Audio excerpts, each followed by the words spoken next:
Evening, ladies and gents, and welcome to my Call of Duty Modern Warfare 3 review. So, to preface, I'm a returning COD player, essentially a noob at this moment in time. The last COD that I bought was Advanced Warfare, and that was all the way back in 2014. So, as you can appreciate, it's been a long time. So, treat this as more of a casual review. We won't be seeing any chopper gunners, well, at least for the time being, at least. So, we're going to start off with the kill streaks.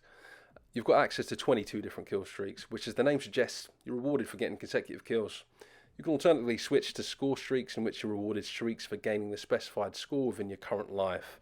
Now, I didn't actually notice the score streaks tab, with my own being set to kill streaks by default, so I can only comment on the UAV, cruise missile, and SAE, as I've not changed any of these yet. So the UAV is exactly what it says on the tin.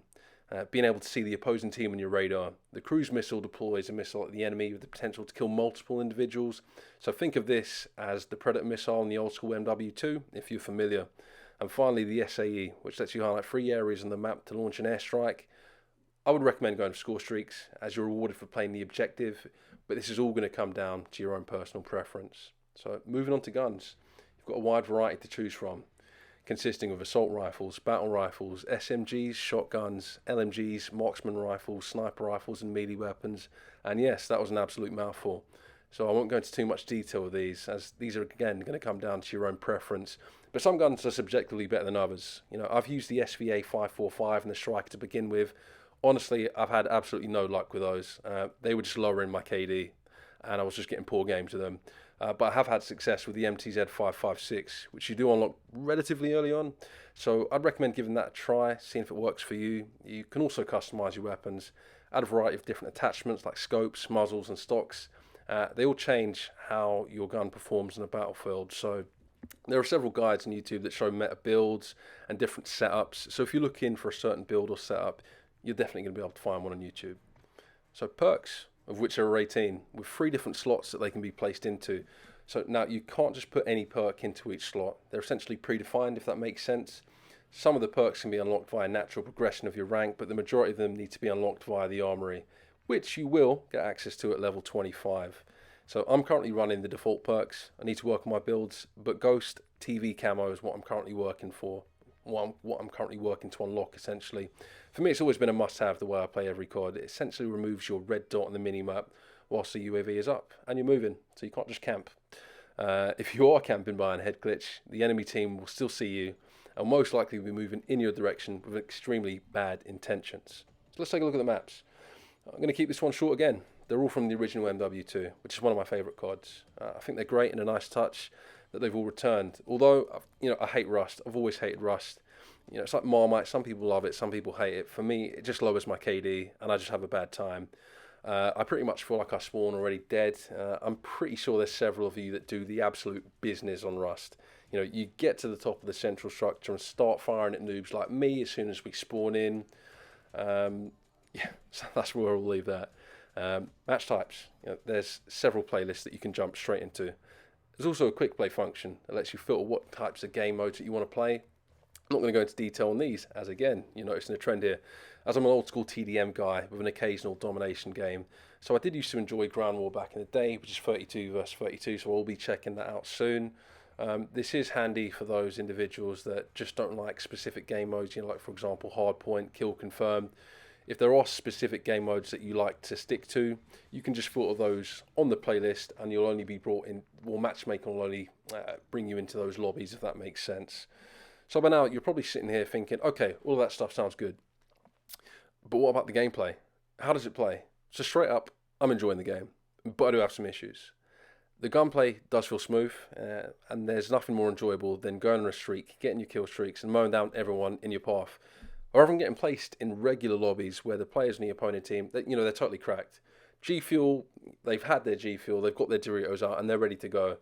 This could be SBMM kicking in, or my connection to the servers. I'm kind of unsure at this point. But what this does mean is that there are a lot of games that are incredibly sweaty. So get your towels out, boys. And it just leads to frustration. So, to preface, I'm not looking for a lobby full of bots where I go to town on absolutely everyone that comes into my reticle site. I do want competitive games, but some matches, I'm getting landslided. And how SBMM matches plays together, I don't know. But it could do some work.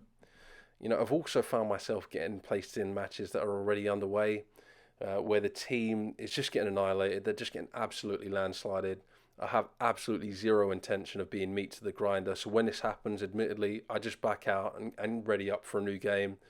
Fair play to any of you individuals that tough it out. Your team's already getting landslided and you see the game through. I'm just not down. I just don't have that level of determination. So we'll leave that there. The spawns, oh jeez, the spawns. I can't count the amount of times I've killed a player for them to spawn literally behind me and just get an easy kill. I also spawn meters away from the entire enemy team where they're situated, with my teammates on the other side of the map, so they can't help me out over there. I've noticed this more on Skid Row, but it definitely happens in other maps. It definitely happens. Obviously, we're not talking about Rust in this situation because it's Rust. You're going to get spawn killed or you're going to spawn close to other people. That's just the nature of Rust, right? So back in the day, I used to play COD really conservatively, taking my time, ADSing around corners, not camping around corners, ADSing around corners. Wasn't really much of a run and gunner. I was always looking to maintain my KD. But nowadays, I just want to run and gun, have some fun. Which brings me to the amount of people that pitch up a tent, roast some marshmallows, and set up camp.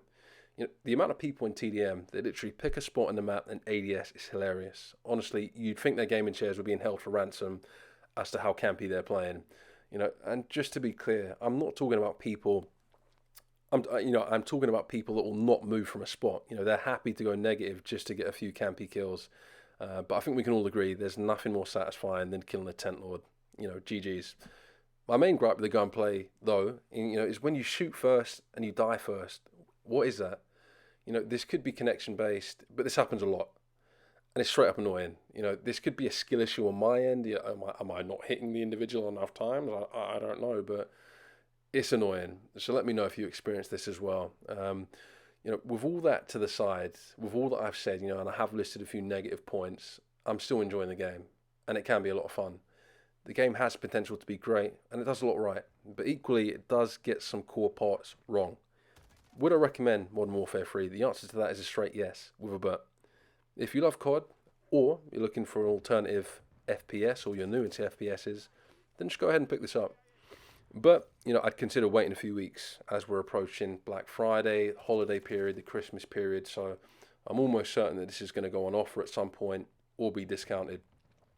So, to conclude, thank you for checking out my review. What's your experience been like in MW3? Going forward, I'm going to be reviewing AAA games as and when they come out. So if that's something that you're interested in, why not stick around and subscribe? I'm looking for recommendations on what to review next. And just to preface, I'm only reviewing games on the Switch and the PS5, but new releases. So if there's anything that you'd like to see me review, just drop that in the comments. My name's Senor Donut. If you like this video, you know what to do. Peace out.